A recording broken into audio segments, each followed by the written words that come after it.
اللہ الرحمن الرحیم. چاند رات کے حوالے سے، یعنی جب رمضان المبارک ختم ہوتا ہے اور مون نائٹ آتی ہے تو اس کے حوالے سے احادیث کے اندر بہت سارے فضائل اور اس کی اہمیت کو جو ہے وہ اجاگر کیا گیا ہے. پہلی اس کی فضیلت یہ کہ آقا علیہ الصلوۃ والسلام ارشاد فرماتے ہیں کہ یہ لیلۃ الجائزہ ہے، یعنی یہ وہ رات ہے جس کے اندر رب کائنات جو ہے مسلمانوں کو، مومنوں کو ان کے روزوں کا، ان کی تراویح کا جو ہے اس رات کے اندر پورا جو ہے وہ اجر عطا فرماتا ہے. ان کے اجر کے اندر رب کائنات جو ہے وہ کوئی کمی جو ہے وہ نہیں رکھتا، اور یہ وہ بابرکت رات ہوتی ہے جس کے اندر خالق کائنات روزوں کا اجر، تراویح کا اجر اپنے بندوں کو پورا جو ہے وہ عطا کر دیتا ہے.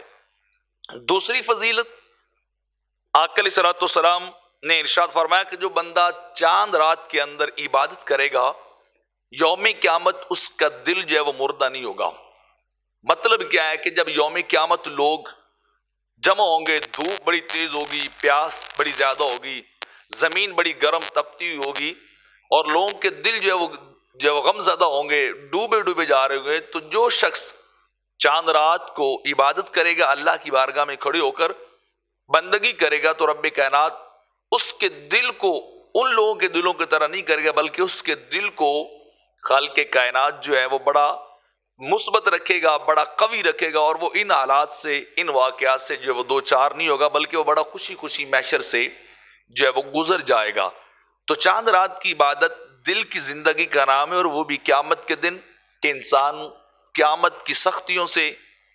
قیامت کی شدت سے اور شدائد سے انسان جو ہے وہ بچ جائے گا. اور تیسری بات، فضیلت، آقا علیہ الصلوۃ والسلام نے لیلۃ الفطر یعنی چاند رات کے متعلق جو ہے وہ ارشاد فرمائی کہ جو شخص اس رات کو عبادت کرتا ہے، رب کائنات اس کے لیے جنت کو واجب کر دیتا ہے. یعنی خالق کائنات اس بندے کو ضرور جو ہے وہ جنت عطا فرمائے گا جو عید کی رات جو ہے جو بندہ بندگی اور عبادت کرتا ہے، نہ کہ اس رات کو دوسرے مشاغل اور دنیاوی کاموں کے اندر جو ہے وہ گزارنے والا ہوتا ہے. اور چوتھی فضیلت، عبداللہ ابن عمر رضی اللہ تعالیٰ عنہما ایک روایت نقل کرتے ہیں موقوف، کہ یہ وہ بابرکت رات ہے، عید الفطر کی چاند رات وہ بابرکت رات ہے جس رات کے اندر جو بھی دعا رب کائنات سے مانگی جائے وہ دعا کبھی رد نہیں ہوتی. رب کائنات اس دعا کو جو ہے وہ ضرور جو ہے وہ قبول کر لیتا ہے، اور خالق کائنات جو بھی اس رات کے اندر بندے اس سے طلب کرتے ہیں وہ انہیں عطا کر دیتا ہے. اور اگلی فضیلت کہ رب ذوالجلال خالق کائنات جتنے بندوں کو رمضان مبارک کے اندر مغفرت عطا کرتا ہے، انہیں بخشش دیتا ہے، جہنم سے آزادی اور جنت کا پروانہ عطا کرتا ہے. تو مالک کائنات رب ذوالجلال و رمضان کے سارے بندوں کے برابر ایک چاند رات کے اندر بندے جو ہے ان کو بخش دیتا ہے. جتنے پورے مہینے کے اندر لوگ جہنم سے آزاد ہوتے ہیں اور جنت کی طرف جاتے ہیں، وہ ایک جو ہے وہ چاند رات کے اندر جو ہے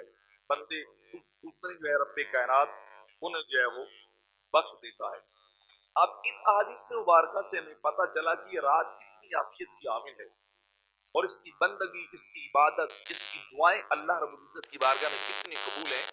لیکن بدقسمتی یہ جیسے ہی چاند